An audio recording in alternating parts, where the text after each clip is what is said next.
आपको बता दें कि यहां पर आज नरसंहार पार्ट 2 को लेकर बात हो रही है। नरसंहार पार्ट 2 हम क्यों कह रहे हैं, क्योंकि आज जो खबरें आ रही हैं रूस यूक्रेन से, उसके हवाले से जो बातें निकल कर आ रही हैं वो ये है कि पहले बूचा, उसके बाद होस्टोमल और अब मारियोपोल में रूस ने तबाही मचा दी है। अलग अलग जगहों की खबरें आ रही हैं। मारियोपोल में 5000 से ज्यादा लोगों का नरसंहार जो है वो देखने को मिला है। ये बड़ी जानकारी निकलकर सामने आई है। होस्टोमल में जहां बेसमेंट से 11 लाशें निकली थीं, आपको याद होगा बूचा में उससे पहले 300 से 500 लाशों का जिक्र हुआ था, लेकिन मारियोपोल से जो खबर आई है वो बहुत ज्यादा परेशान करने वाली है। 5000 लोगों से ज्यादा ऐसे हैं जो नरसंहार का शिकार हुए हैं और अब यह कहा जा रहा है कि मारियोपोल के गुनाह को रूस सबूत मिटाने में जुटा हुआ है। मारियोपोल के बंदरगाह पर भी रूसी कब्जा है। अब मारियोपोल के बारे में एक बार हम आपको जानकारी दे दें कि मारियोपोल वो जगह है जिसे आप लैंड ब्रिज कह सकते हैं क्रीमिया, रूस और डोनेट्स्क का, यानी वो इलाके डोनबास के जहां पर रूस ने स्वतंत्र घोषित कर दिया था। ऐसे में रूस के लिहाज से जगह बहुत ज्यादा महत्वपूर्ण हो जाती है। लेकिन अब जब यह खबर सामने आती है कि 5000 से ज्यादा लोगों का नरसंहार जो है वो किया गया है, तो ये परेशान करने वाली खबर, ये बड़ी खबर। मारियोपोल में गुनाह के सबूत फिलहाल रूस मिटा रहा है और ये नई और बड़ी जानकारी सामने आई है। तो एक बार फिर हम आपको बता दें, मारियोपोल बंदरगाह पर रूस का कब्जा हो गया है और बड़ी जानकारी इस वक्त यही निकल कर आ रही है कि मारियोपोल में रूस ने भीषण तबाही मचा रखी है। 5000 से ज्यादा लोग ऐसे हैं जिनका नरसंहार मारियोपोल में किया गया है। नरसंहार इस वक्त यूक्रेन के अलग अलग शहरों में देखने को मिल रहा है। सबसे पहले बूचा की तस्वीरें आई जहां पर दुनिया ने पुतिन को युद्ध का अपराधी कहा, जिनके खिलाफ इंटरनेशनल कोर्ट जाने की बात की। उसके बाद होस्टोमल की तस्वीरें निकल कर आई जहां पर 11 लाशें निकली जिनके साथ अमानवीय तरीके से उन पर हमला करके उन्हें कत्ल किया गया था। और अब मारियोपोल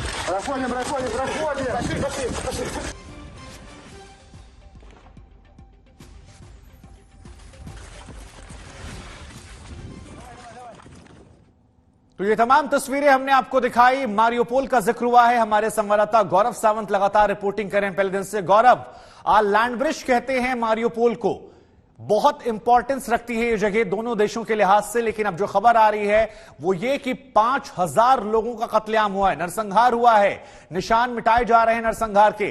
कैसे देखा जाए, क्योंकि ये खबर भी बहुत बड़ी है बूचा और होस्टोमल के बाद। आप बिल्कुल सही कह रहे हैं और मारियोपोल में जो हो रहा है इससे बहुत चिंता है यहां यूक्रेन में सरकार को। उन्होंने कल एक इमरजेंसी इवैक्यूएशन का आदेश दिया कि मारियोपोल में जो लोग रहते हैं, खार्किव में जो लोग रहते हैं यूक्रेनी नागरिक, वो जितना जल्दी वहां से निकल सके निकल जाए, क्योंकि वहां पर युद्ध बहुत भीषण होने वाला है। लेकिन डर यह है कि अभी भी 1 लाख के आसपास लोग मारियोपोल में फंसे हो सकते हैं। ये संख्या उससे अधिक भी हो सकती है। नरसंहार की जो बात चल रही है, रूस की तरफ से भारी बमबारी हो रही है और भारी पलटवार यूक्रेन की तरफ से भी हो रहा है। इसमें मिसाइलों का इस्तेमाल हो रहा है, टैंकों का इस्तेमाल हो रहा है, रॉकेट्स का इस्तेमाल हो रहा है और कई शहरों के कई इलाकों में दोनों ट्रूप्स ग्राउंड वॉरफेयर भी बहुत जबरदस्त मारियोपोल में हो रहा है। ऐसी खबर यहां पर हमारे पास आ रही है और इसीलिए इमरजेंसी इवैक्यूएशन की बात की जा रही है। जो बंदरगाह की जो आप बात कर रहे हैं शुभांकर, ये बहुत महत्वपूर्ण इसलिए हो जाता है क्योंकि सी ऑफ अजोव का जो एक्सेस ब्लैक सी को है वो पूरी तरह से कट जाएगा यूक्रेन का और यूक्रेन लैंडलॉक्ड हो जाएगा अगर मारियोपोल पूरी तरह से कट गया। और ये सबसे बड़ा खतरा यूक्रेन को इस समय सता रहा है।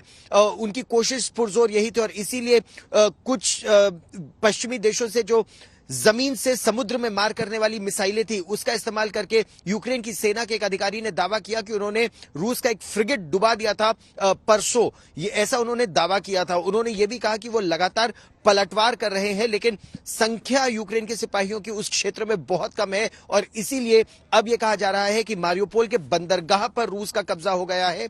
शहर में जो स्टील मिल का इलाका है वहां पर अभी भी यूक्रेन की सेना है और वो अपनी संख्या बढ़ा रही है एक बड़े पलटवार के लिए। शुभांकर।